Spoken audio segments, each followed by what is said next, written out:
Gilusad sa Department of Social Welfare and Development 11 ang Mega Job Fair alang sa mga benepisyaryo sa Pantawid Pamilyang Pilipino Program sa Tagum City, Davao del Norte, Pebrero ning tuiga. Moabot sa 3,000 ka mga bakanteng trabaho ang gihanyag sa mga benepisyaryo sa 4Ps nga anaa sa transisyon sa paggraduar sa programa. Tumong nini ang makahatag og oportunidad sa panginabuhian sa mga benepisyaryo alang sa malungtaron og malampuon nga kinabuhi. Moabot sa kapin 8 kabgatos katao ang nakabenepisyo sa tulong panghanap buhay sa ating disadvantaged displaced workers kung tupad na program sa DOLE 11 sa Talikod, Island Garden City of Samal, Pebrero ning tuiga. Sa pahayag sa DOLE 11, sagad sa mga benepisyaryo ang mga mananagat nga naglisod sa ilang panginabuhian tungod sa nasinating dagkong balod sa kadagatan. Nakatuman ang mga benepisyaryo sa tahas nga gibuhat kanila sa gitakda nga panahon, rason nga nakadawat sila sa ayuda. Ang tupad na program, usa ka community-based cash for work initiative isip paghatag og temporaryong trabaho sa mga vulnerable sektor. Nag-apod-apod og cellphone sa Department of Social Welfare and Development 11 sa mga benepisyaryo sa Pantawid Pamilyang Pilipino Program sa Davao Region. Sumala sa DSWD 11, prioridad sa gobyerno ang mga anaa sa layo ug mga hilit na lugar o mga geographically isolated and disadvantaged areas. Pinaagi sa mong programa, makahibalo ang mga benepisyaryo sa cashless transaction alang sa pagkuha og ayuda pinaagi sa online. Pagpaklaro sa ahensya, ang baong mga mobile phones gihatag sa usa ka telecommunication company ug duna kini na-install nga iPanalo app.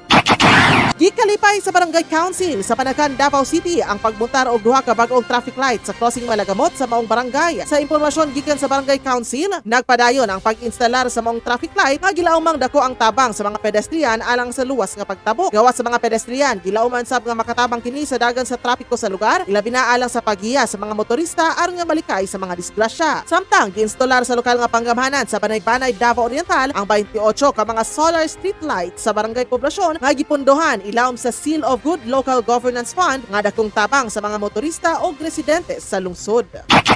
Gipalikon pa sa Davao City Police Office ang pagpatrolya sa Davao City pinagi sa paglusad og bagong programa nga Eye in the Sky Patrol bulan sa Agosto. Sumala sa DCPO, ilawom sa mong programa mogamit ang kapulisan og drone alang sa hugot nga pagbantay sa seguridad ilabi na sa panahon nga dunay aktibidad. Tutukan sa mong programa ang 4 basic objectives sa ground operation nga surveillance and monitoring, search and rescue support, evidence collection ug tactical support.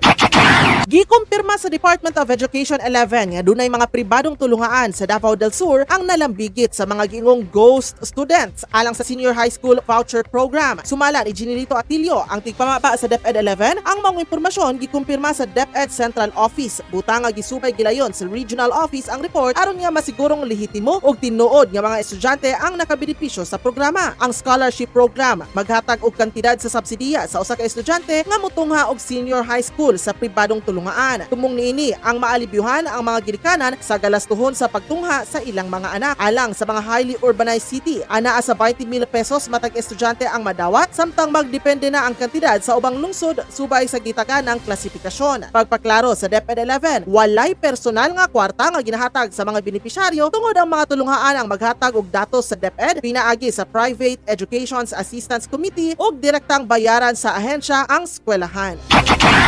Ako, si Super Isabel Mateo, GMA Super Radio Davao, dapat totoo!